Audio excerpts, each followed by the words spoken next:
connect. Now we have a really exciting opportunity. We are live in one of our new studios. We have a panel of 5 incredible business leaders who are creating just delicious impact in the world. And we're going to actually talk about, actually, I just realized the background. It's like the crystal ball, like kind of like, here it is. Here's the future portal you guys are all sitting on. And so I'm just going to get you to take a minute. We'll run through, we'll start at Briar. Just give yourselves a quick intro and, what you're here to do in the world. And let's get started that way. So Briar, welcome. Hello, y'all. I am the Systems Witch. I work with neurodivergent folks. That's ADHD, autism, dyslexia, bipolar, all of the fun stuff.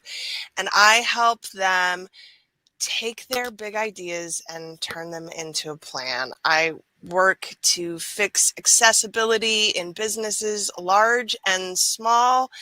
And I'm here to fix work. So let's do it. I love it. Joa.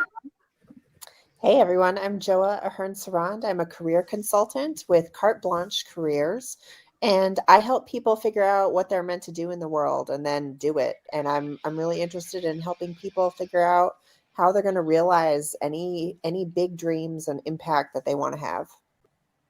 Amazing. Veronica.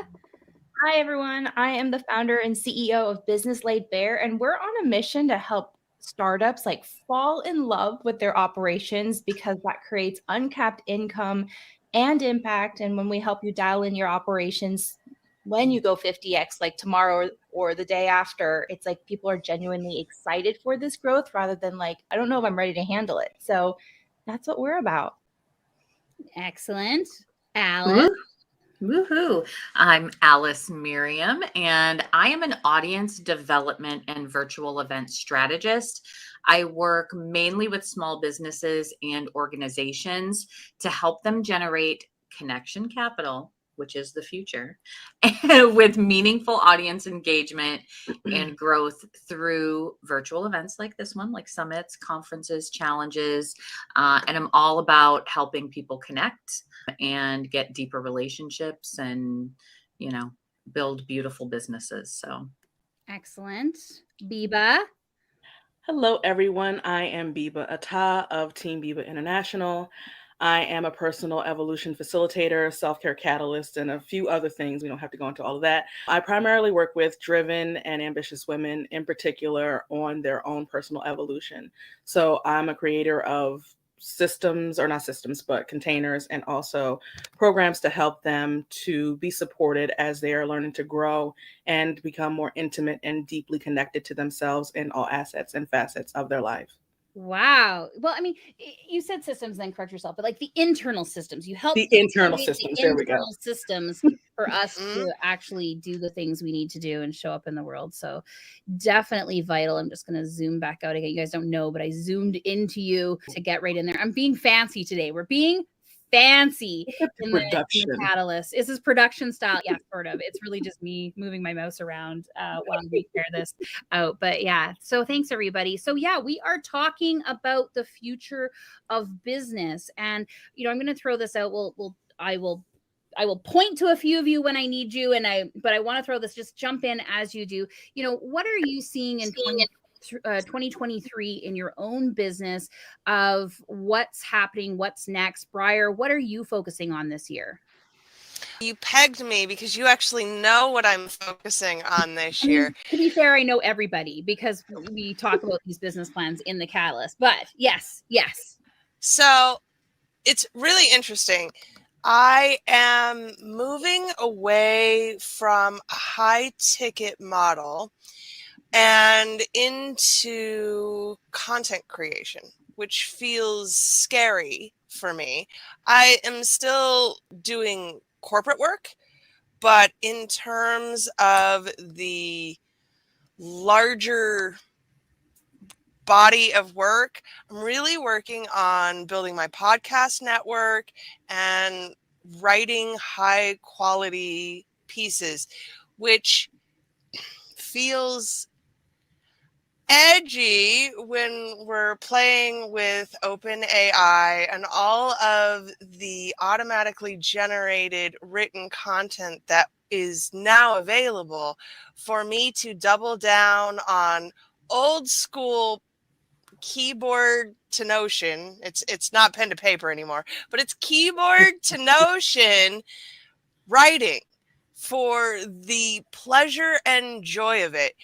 And I think that this kind of proves that regardless of the tech that we have or that we develop, what's always going to matter is our ability to connect. And the more we lean into the ways in which we're really good at that, the more successful we're going to be. I'm muted, but definitely. Joa, let's hear from you. What are you focusing on this year in your business? Yeah, this year I am looking at expanding sort of the high touch services that I've offered, which is the really deep, intensive one-on-one work with people to really plan out what it is they want for their careers. I'm working oftentimes with people who are maybe 8 to 10 years into their careers and are really evaluating, all right, what sorts of promotions, what sorts of developments do I want to see in my own career progression? If I haven't been able to get a promotion yet, what's holding me back? What's in the way? How can I be strategic about this? And then I'm also doing a very, very exciting side project, which is really, largely due to the inspiration from this community as well, which is I am starting a career coaching collective with a few other career coaches to basically provide community and peer support to each other so that we can continue to really deepen and develop our own skills in the career coaching space, to be able to broaden our own networks and draw in people who are really interested in collective action and collective model. We're really interested in working with people who are sort of ripe for the picking in this way. What we've seen over the past couple of years in the workforce is that people, especially largely US based work populations, are understanding that they might have more power than they sort of realized before. In other countries and other markets, people understand that they can strike and that they can take collective action. It's much more commonplace in Europe, for example. In the US, that largely isn't the case, but we're seeing, with this push to go back to the office instead of continue to work remote, people are saying, well, actually, we don't want that. We can choose, and we can work together, and we can bargain collectively for what we need. So really interested in helping to foster those ideas and support them. I love that. And we're going to come back to collective action because I think there's definitely something in there that we can all talk about the future. Veronica, what are you focusing on this year in your business?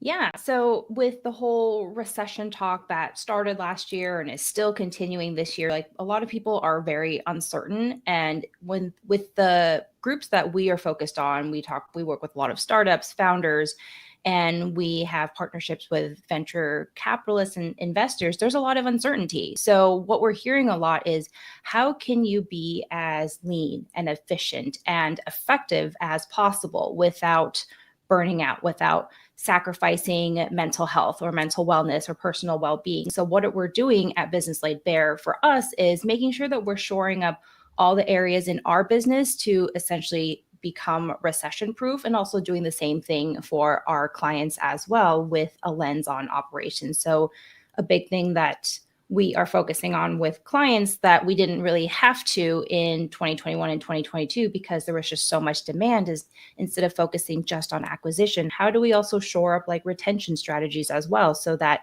you're not always having to go hunt for new clients, but since you've already gained the trust of your clients or customers already, how do we create repeat customers? How do we increase repeat buyers, or that LTV number that everybody likes to talk about in the e-commerce world? So these are things that we're working on. So what I'm hearing myself saying is that it's a lot of intention. I love that. Intentional business always gets me excited. I'll tell you that.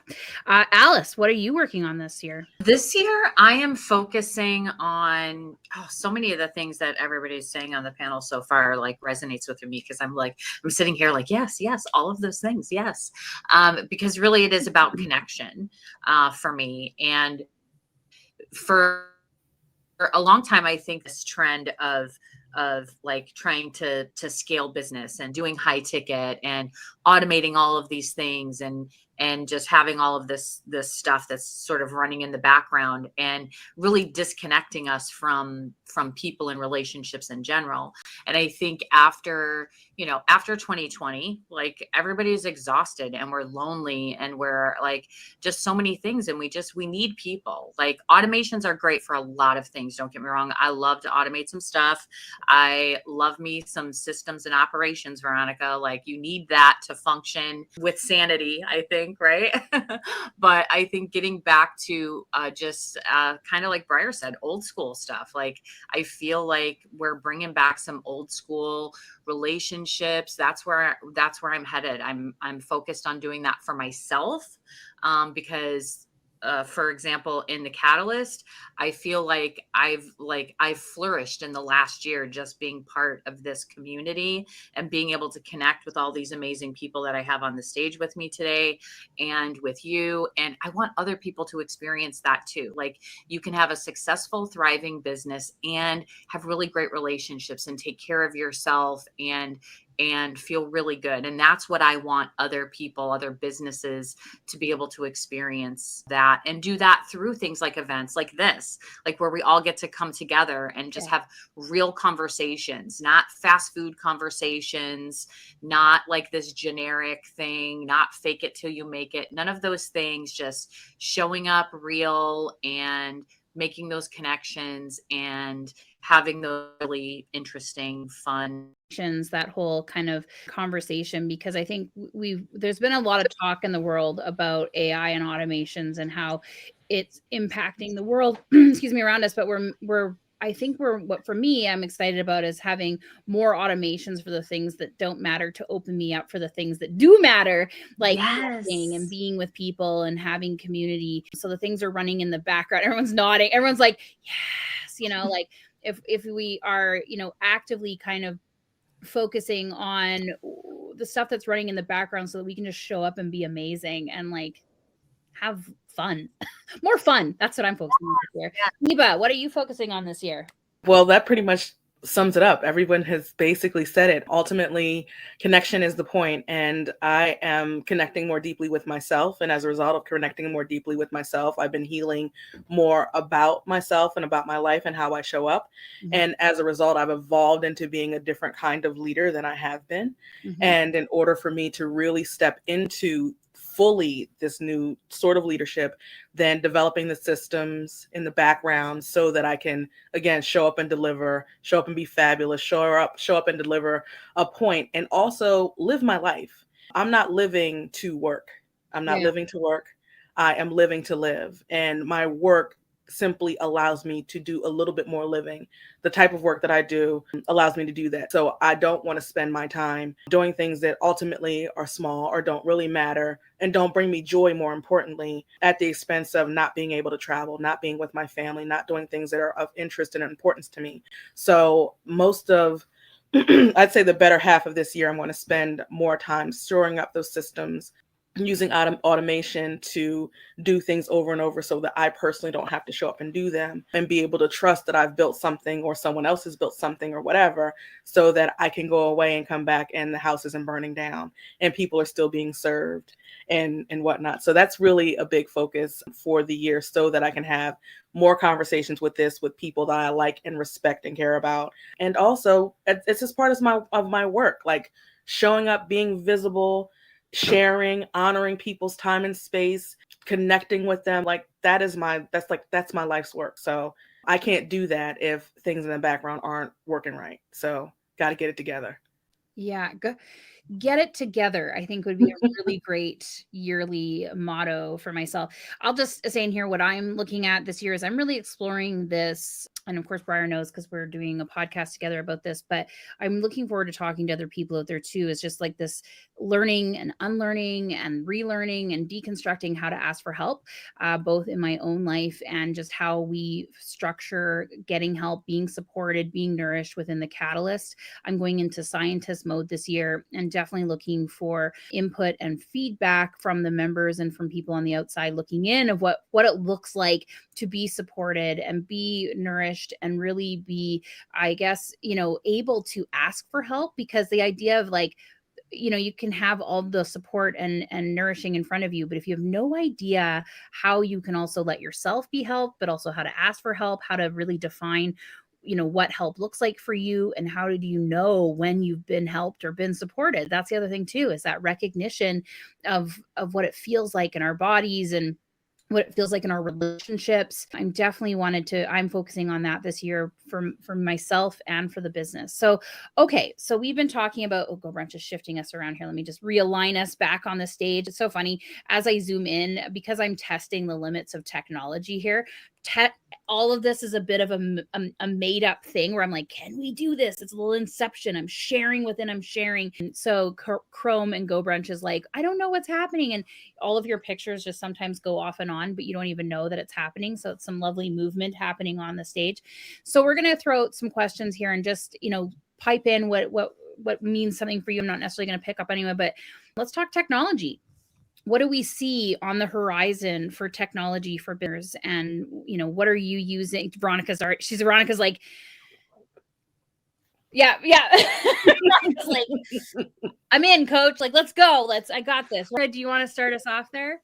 Sure. So, like, of course, we're going to talk about the AI stuff later. But the reason why I was laughing is because we've seen so many businesses, like when we work with a business, we always do an assessment, which is we're performing a diagnostic, like what's going well, what's not going well, what do you need to shore up in your business operations to hit 50x tomorrow with ease.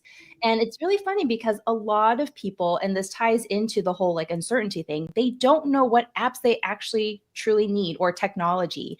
They're buying things because people said so. This is cool. That's cool. And it's not serving them, because how another person uses it or how their brain works is not the same as how another company would work. So, and it goes back to the whole automation thing. And I love that you all are talking about automation.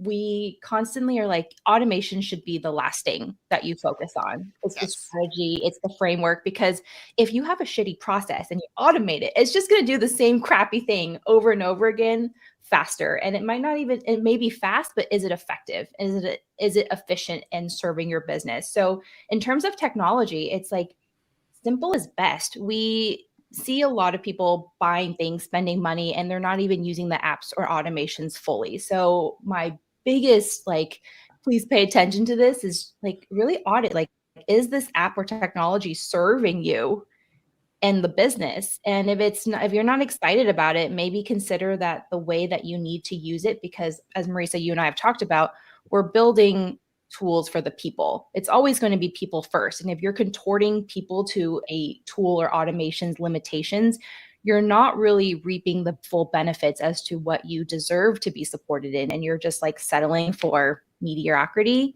So that's why I was laughing, is because this is something that we talk about all the time. Like, so-and-so is using this app or this automation, but so-and-so is also running a different venture completely with a different business model. And even if it's the same business model, and you're two businesses running a cupcake shop making one singular cupcake, how you approach the apps and automations are going to be different than the next person doing the same thing. Well, first of all, Veronica, you don't know my life. And second of all, you don't know my life. Or does she? I'm starting to think she's into it. Pulling me out like that, Veronica. And just to add to what Veronica was saying about that, like, not only what apps and technology you use, but the other thing I see is how you use a specific piece of technology, like, because technology is so flexible. Just because, and I work with a lot of clients, it's like, well, this is how this person used it. I'm like, yeah, but that doesn't work for you. So you could actually use it like this instead. And so looking at how we use things, how we can make something work for us as well, I think that's important too. Yeah, I think this is a really important conversation that we need to have. And definitely, I know we'll touch on a bit on the AI one this afternoon, but it's how we use the tools, right? So we build these tools, and then we have the good players and then the bad actors, right? We always say everything can be corrupted, basically. I think, is that like rule 26 on the internet or whatever? Everything can be corrupted if we just brainstorm about it for like 5 minutes, right? But the thing is that it's how we use the tools. Are we creating from the people? Are we creating tools to replace people? or to actually allow more opportunity for people. I often hear about this thing like the machines are coming for our jobs. Well, or are we still clinging to outdated models about, who can work what job, and what job are they allowed to work, and what are the restrictions on their jobs? Like, I think there's going to be some more conversations happening this year around that, and maybe Joa, you can kind of feed into that about how that's going to look like from people who are maybe not just looking for new careers, but also, how does their job change? How are they looking at switching that with new tools and new technologies coming into play? Absolutely. Yeah. What else we got out there? What other technologies is anyone excited about, worried about?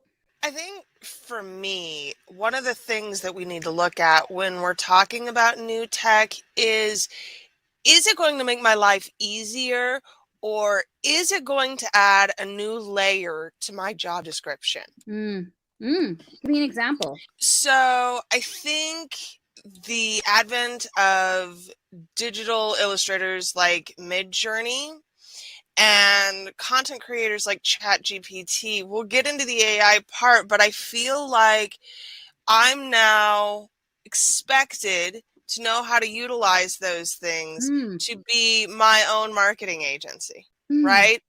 And we structurally build this into job descriptions. If you look at a hiring application now, and I bet Joa will agree, many companies are looking for unicorns. They want one person to come in and do 15 jobs because there's all this technology available. So surely you must be able to utilize it in order to do these 53 things. I don't need a marketing manager. I need somebody to come in and use all of the technology. And so there's real danger, I think, in being aware that the tech can make things easier. It can also be used to complicate things infinitely. So are we using it to replace people, or are we actually using it to streamline our processes? That's the question. You make a good point, Briar, because yesterday I was talking to somebody who used to be like head of platform for this VC firm. And she was like, yeah, I would love to bring on a PR person for these two portfolio companies because they're about to take off. We're trying to prep them for success. And the managing directors. So, okay, as a PR person, I will say you don't just go learn it and go like right. I went to school for this. Like I got lots of learnings. We're just, I mean, these are like really candid conversations that while like you have to make money, like, spend money to make money, sure. But these are things that, I mean, I'm personally just being honest about running into. Like, we're already hearing things because we want to partner with VCs to have them hire us so that we can go support and create operational due diligence and excellence for their portfolio companies to, when they like explode, handle it. I'm hearing like it's not going to work because VCs don't want to pay for things like that. So my stubbornness is like, okay, well, how do I make them listen? Where can I come in that others may not have been able to succeed? But yeah, when you said that, Brian, I'm just like, oh my God, I just had this conversation yesterday, that unicorn, to go figure it out. It's scope creep, right? It's the scope creep of technology and how we allow it to replace actual people, but it's not saving time if that requirement is being forced onto somebody else who doesn't actually know what that's supposed to do. And it's not her zone of genius. Her right. This is actually operations. So But this is all like speaking to the point of like why the machines are not going to come for our jobs, right? Like what we're all talking about is like the human element of being able to do that assessment, being able to say like those two cupcake businesses, are they different and how, right? That's something that you need somebody who's a trained professional with experience to be able to assess and then make recommendations. Can you then like get machines to implement recommendations? Of course. The nature of the work is going to change, but like the human element is always going to continue to be needed. And what we're all talking about is this need for connection with each other, with community, right? You can't connect to machines the way you can connect to other people. Can machines and technology make it easier to connect to people? Absolutely. We see that with the catalyst, right? But we still need human beings. We still need other humans in the work that we do. I Yeah, mean, these rooms I don't don't know, run. I'm connected pretty well with the massage chair at the nail salon. They got Yeah, we heard. That's another story.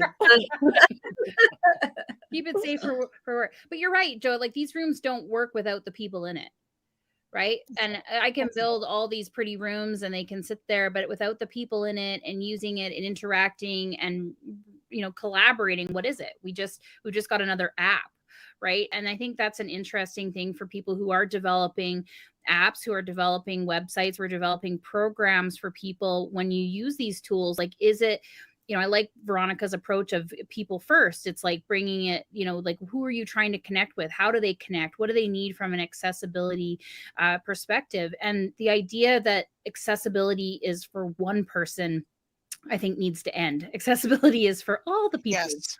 And so it's when we bring in accessibility, when we listen what we actually need, or we identify these needs, it becomes a conversation for everyone to be a part of.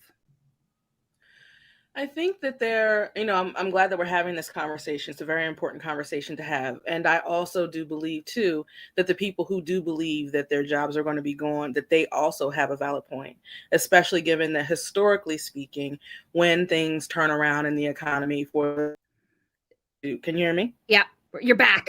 Okay, here we go. The Black and brown people are the first ones to lose jobs. Like, I mean, there's an article that my mom has, and she has it hanging up, from the Wall Street Journal back around the Depression, and a front page of the newspaper that spoke to that the people who were most affected by the loss of jobs were Black and brown people. So, and I mean, historically speaking, that is the case.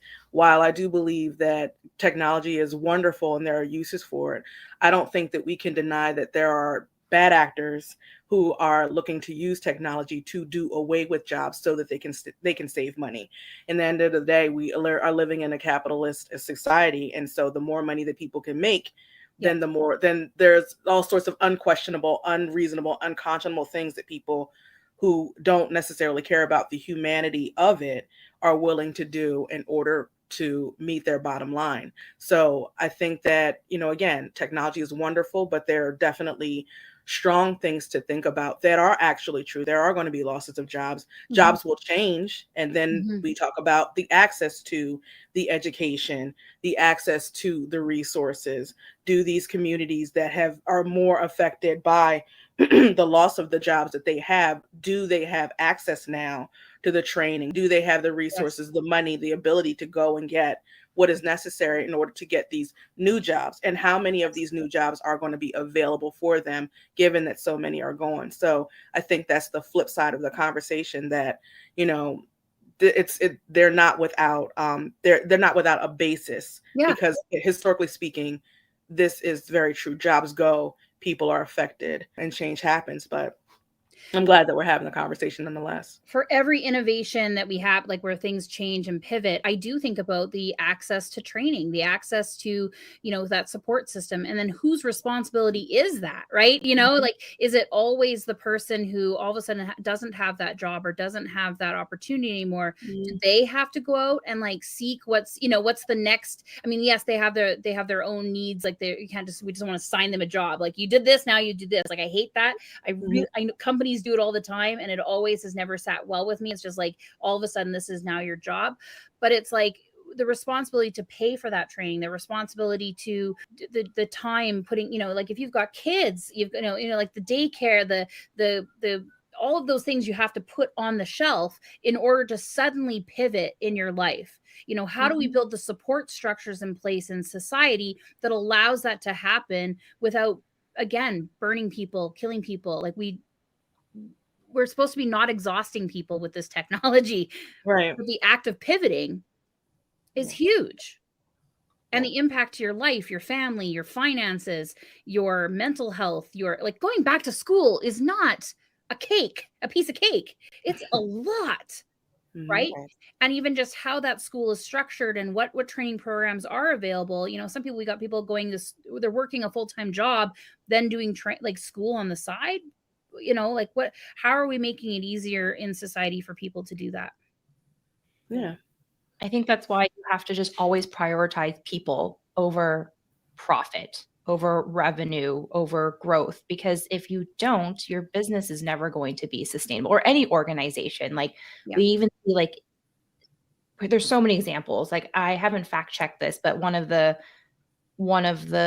layoff, like over the tech layoffs, like Apple didn't really have to do any layoffs because the CEO took a pay cut of like $30+ million. I'm like, I want that. So but he had room to move. Like he's not, right. He's still probably not suffering. No, but I'm just like, it's like when the hard times hit, like it's so easy to let people go because they are the biggest expense. But that is also the most damaging. That is also the most damaging act, because people are what make societies, organizations work. Your AI, your technology, like people often think, they're like, I hate automation. And I'm just like, but you're already an AI and smarts and stuff. I'm like, you're already business owners using things like Zapier. That is already an automation tool. And if it doesn't work for you, it's because you haven't programmed it to work for you. So it's like, AI will never. Some shots fired there. Well, I mean, it goes not back to the whole for you. You didn't do it right. So well, it's only as smart as you make it, right?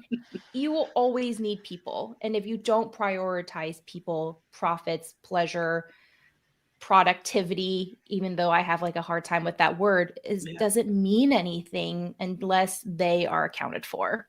I feel like Apple's a really good example in another area too, because what they value in terms of their human capital is specialization. So they keep it's important to them to keep all of those employees because they all have very specialized skill sets, and they know that if they have to lay off even a percentage of their workforce, they're going to lose people that bring valuable skills and information to the conversation, which will then result in slower innovation. Knowledge keepers. I mean, we don't value knowledge keepers. And then you have the companies who basically rely only on the knowledge keepers, and they don't have backup systems for them. So if they have to take a vacation, or they get sick, or they leave the job, they're completely hung up because that knowledge keeper has now left. So that's a great point, Briar. Very great point. I love what you had to say. Right? Between the two, you have to have the knowledge workers and you have to have the tech working together to preserve the way the system works. Yeah. And I love what you had to say, Veronica, about the importance of people and making sure that businesses understand that they have to put people first. I do feel like there's way too many business owners, bigger business owners, corporations that have lost that. And those are the ones that I'm mostly concerned about, because they ultimately treat people or think of people as just cogs in the wheel to be released, to be replaced. And then, we end up having this whole, oh, my jobs are gone because technology has edged me out. But really, it's the decision makers who are in these places that have this idea about the people that are there that are deciding that the first thing or expense to cut is the human capital, are the humans that are working here, that are doing these things, because it tends to be a big expense. And also, humans are humans. Humans are going to do what they do, and dealing with humans and the culture and the interwovenness and the connection in those spaces, it takes a lot of money, time, effort, communication, and it has to be built. So those things are not often considered, I think, by some of these other people, because they're just thinking about the bottom line, which is the dollar. And that's unfortunate. Yeah. I don't know what it's like by you guys, but here in Florida, all you have to do is go into any restaurant or retail store around, and you can see that playing out in real time, because they laid off the people, they discarded them very, very quickly, throughout 2020, 2021. And now they need the people to come back. And the people are like, no, I'm not coming back. You discarded me, Yeah. And businesses are struggling now to replace that human capital, which was way more important than the credit that they gave to that human capital. They didn't treat that human capital as though it was valuable. And now they're very upset about it. Yeah. We're also not acknowledging at all the percentage of human capital that died in those industries because we don't give proper health care to lower income minority folks, and especially in this country. Yeah. You're still expected to show up Yep. sick. You got to, and it's like you got to bring in your doctor's notes, and then you got to go to a doctor, infect a whole bunch of other people for this little piece of paper that can be proven by the amount of Kleenex that you're amassing beside you. Like, what are we doing here, right? What are these policies that we've created to suppress and oppress and keep people in line?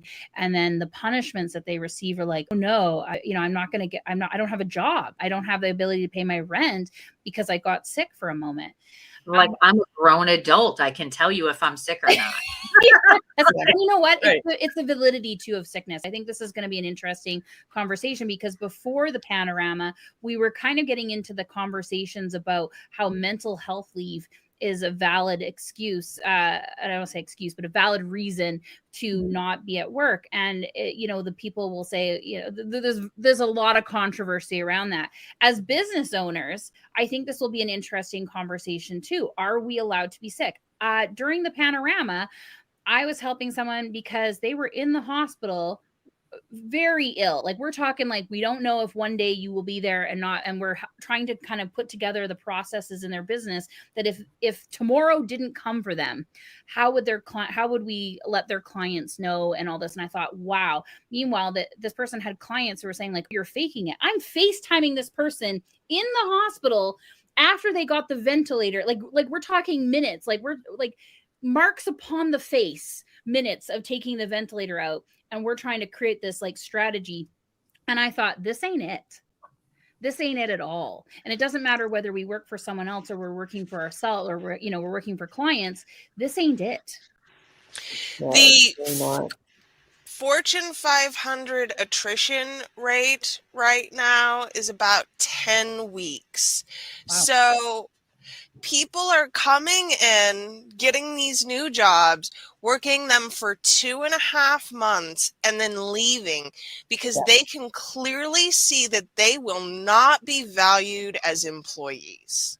And I think that I'm so glad that you brought that up, because I think as business owners and whoever is listening to these conversations, when we are talking about business, everything that you do in your business is associated to a cost. Mm-hmm. So if you are in the hiring process, you are spending a lot of time and a lot of money and a lot of energy to do this. You are taking time out of the business of the administration function of your business. You're taking time away from the actual front of house stuff in your business to now write the job description. What is it that you need? Who is going to be responsible for training this person? Who is going to evaluate these people? Who is going to be the person who is on the hook for making sure that they do their job?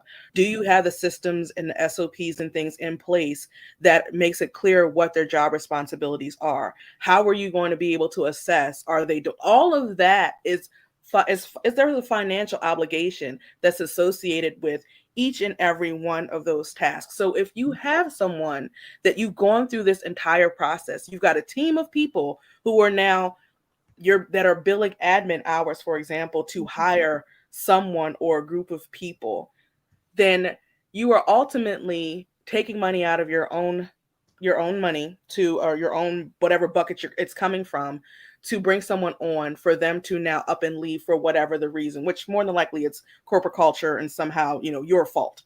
Mm-hmm. And that is money that is out the door. Yep. And then you have to turn around and do this very same process again. You have to spend this money, this time to do this again. So you have to be very clear about what's really at stake when you're hiring people and making sure that you have a culture that is built, training, where do people go if they're having problems, how are problems being solved, all that stuff should be in place, because you don't want to waste your time and you don't want to waste your money ultimately. That's right. And it's real money. The money they quote about, what it costs to replace somebody is 6 to 9 months worth of salary. When you think about that, like from a small business perspective, that could break you. It could. When you think Especially about, if you're doing it every 10 weeks. and if you think about that, even at a large business perspective, when you think about that at the scale we're looking at of people leaving, right? Yeah. Like that can break you too. The more people understand that the workers have the power in this dynamic, the better off the better our chances are going to be to make real change here. And we're already seeing that, companies that are making better policies, that are having in-house training, that are helping people develop their talent are being rewarded with retention. But it shouldn't just be on companies to fix this. This needs to be a holistic fix. Yeah. And And this the is impact, where we come in a lot. yeah, I was gonna say the impact too, like it's not just like your money to go find the person and train the person, it's the impact on your other team too. So if you do have people in place, they've now have to cover, those positions or those, because the things still have to get done, right? And so there's a realization, especially we see in like startups. I know, Veronica, you're going to see this more and more as you dive into this kind of world this year, is that the things still need to get done. And if people realize, when people take owner in smaller businesses, people tend to take ownership when they're not even the owner, and that there's good and bad things about that, right? Because they realize that the things have to get done, and if they want to get paid, they have to be a part of that process. But the realization that that's a lot of work, that's a lot of exhaustion. So not only do I have to make sure my job is done, I have to make sure all that just so that I get paid. No, thank you. Like that's a lot. And as a business owner, we take on a lot of that stress too, right? So it's because everything about the business has to, like, we're responsible for everything that happens. Everything comes back down to our performance. So we oftentimes forget that we're also the employee in that situation. So we're taking on the impact. We're taking, we can talk about big corporations and they've got things in place where really the CEO could be taking a pay cut and allowing, but for us as business owners, sometimes business owners have, they might have a team to 3 to 5 people and they're still running on a 3 to 6 month income where, like, and I do always recommend this, don't hire anyone until you have 6 months of their pay in their bank account so that you take out that stress. But now Joe is saying 6 to 9 months. So now before you hire someone, the requirements are responsible for paying yourself and your team for that stuff, right? So I think it'll be interesting as we go forward. So before we get out here, I just want to say, what strategies are we looking at that people need to be on the lookout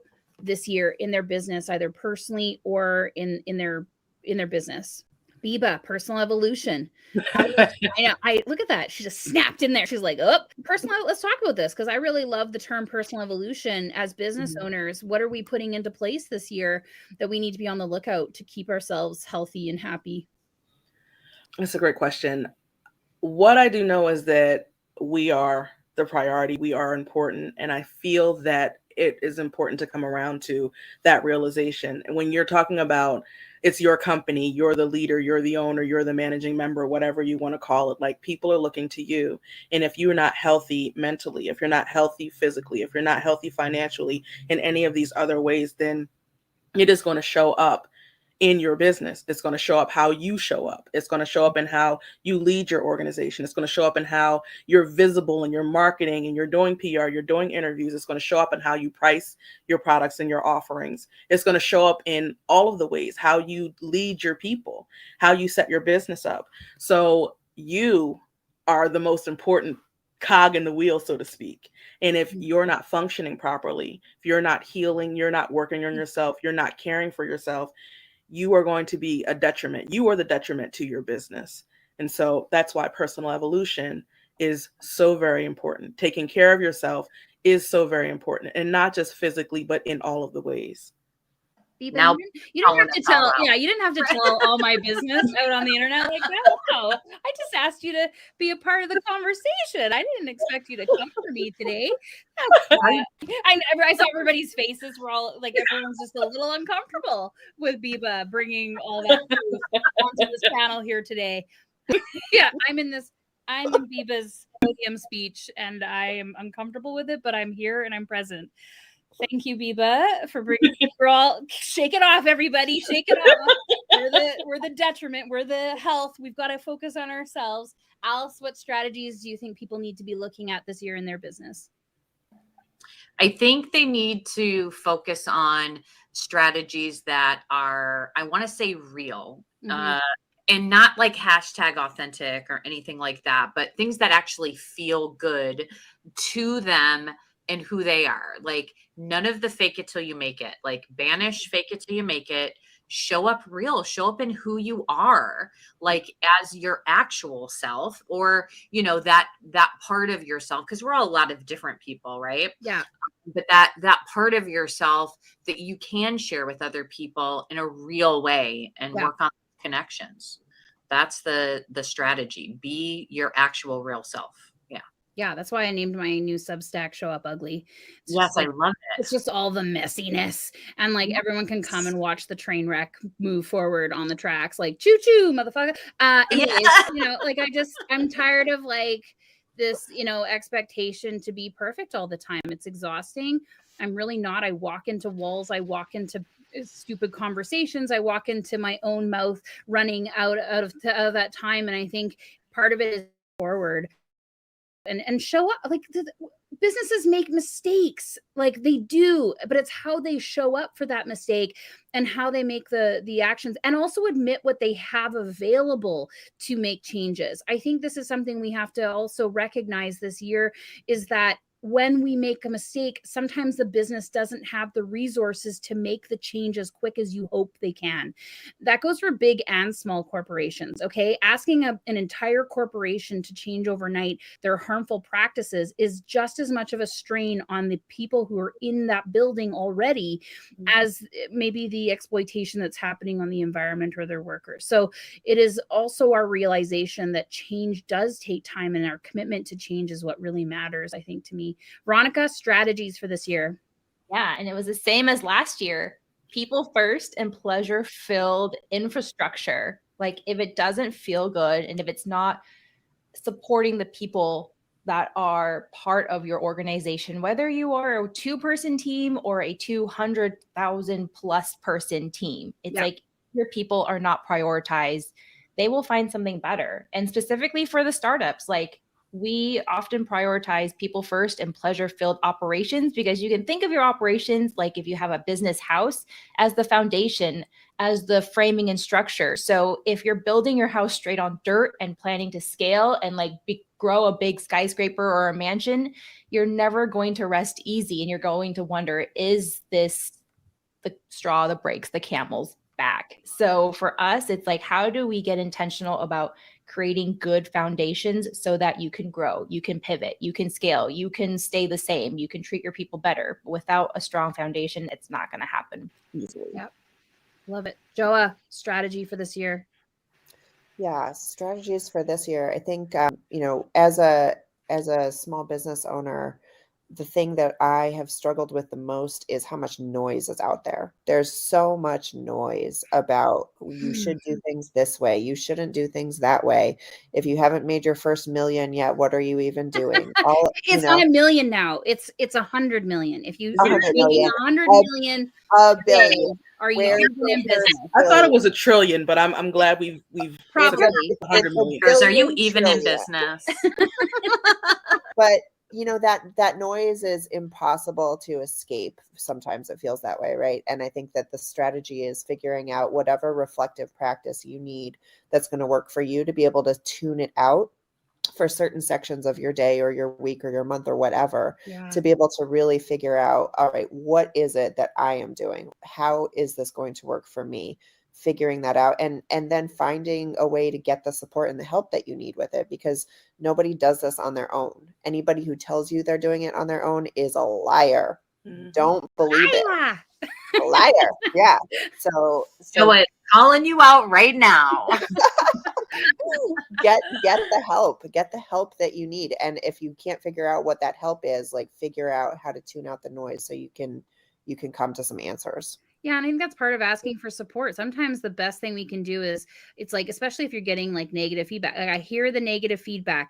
However, right at this moment in time, I'm not avoiding it. I'm not, I haven't slept in 3 days, or whatever. Be really honest too, like what you need when you are dealing with like negative situations, and also with positive. Sometimes like I've said to Alice yesterday, I want to celebrate with you. However, I'm celebrating, that hates me. It's just because like I'm just like at this moment in time, I would like to give you one jazz hand while I'm still typing out this proposal, and that like being gentle with ourselves and knowing what we are available for. I like that, Joa. Briar, strategies for this year.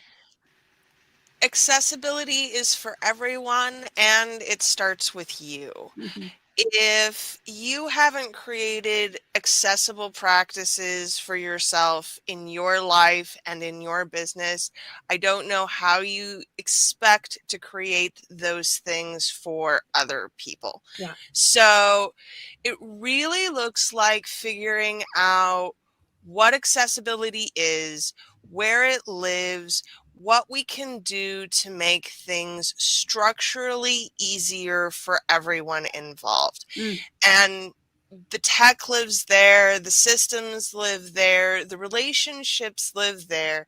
It's all about figuring out how to make all of this easier. Mhm. And it shouldn't be hard. That's if I can teach you anything, that's it. It shouldn't be hard. Life should not be this hard. Business should not be this hard. You get to have fun, you get to enjoy it, and you get to build it in a way that works for you. Yeah, I love that. I think also too, Briar, what I've learned from you in the last like week, just the last week, I've learned many things from you, but in the last week is like expectation. So we talked about, what do we think we should be doing in our business versus what we really want to be doing in our business, and how do we really want to make money, and how do like what does that look like, and what value do you bring? We've had some interesting conversations around content creation, and is that a valid form of work? And a part of it is having these conversations of what does a real job look like? Get a real job. I have a real job. There's money in my bank. So obviously I have proof of concept. But it is these kind of conversations, but also keep coming back to what works for us. I have a concept in the profit plan called the PFO. I won't say it out here just because, but you please fudge off. It's a price that if you maybe were known for something or you're good at something, but you really don't want to do it, you can create the PFO price. And it's the amount of money that if they say yes, they probably won't, but if they do say yes, you won't mind doing it. So make it as big as you want, 25K, 35K, 100K, whatever feels right to you. Be like, yeah, I'll do this annual report for 100K. If they say yes, then cha-ching, you're on your way. Or you can hire support to get it done for you and you don't actually have to do it. Hire someone who loves doing it. Whatever that is for you, creating those expectations, creating that love of what you do, and only doing that, as opposed to, we still have to do our taxes. We still got to, do the bookkeeping and all those things that we don't really want to do. But when it comes to making money, we create our own terms about what that looks like. Even when we work with clients, I talked this morning about the done with you model versus the DIY or the done for you. Sometimes we just have to say, I can only show up in this way right now. Is this good for you? And if the client says no, that's okay. If the client says yes, hallelujah, let's get going and move forward. So I love this. I want to thank everybody. This has been the forecasting, the crystal ball.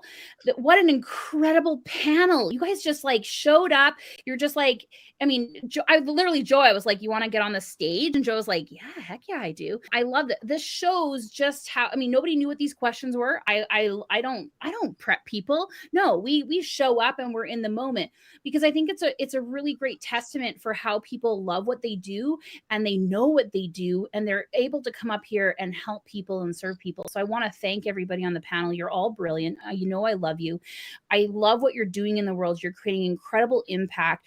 Please do go check out the folks on here. I will have their bios up on this page that I put up at the top. You can't see, but there's a banner. Also, I shared, what you also don't know is I shared all your websites as you were talking. We were teching it up in here. Yes, Biba, you probably shouldn't have told me what your URL is, because now I got it up there. We're going to have a pretty link. Yay! Oh, it's pretty, all right. And it had its debut today.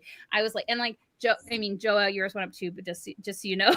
All right. Yeah, I went and found, and so I mean, this is it. I want everybody to go take a look at Briar, take a look at Joa, take a look at Veronica, Alice, and Biba. These are phenomenal leaders, not only within the Create the Rules Catalyst community. I'm so thankful for all of them, but how they show up, not only for themselves, but each other. I mean, everybody on this stage, I think, has had like a one-to-one with each other. They've had conversations with each other, and they will continue to collaborate, even though they have very specific, very different niches.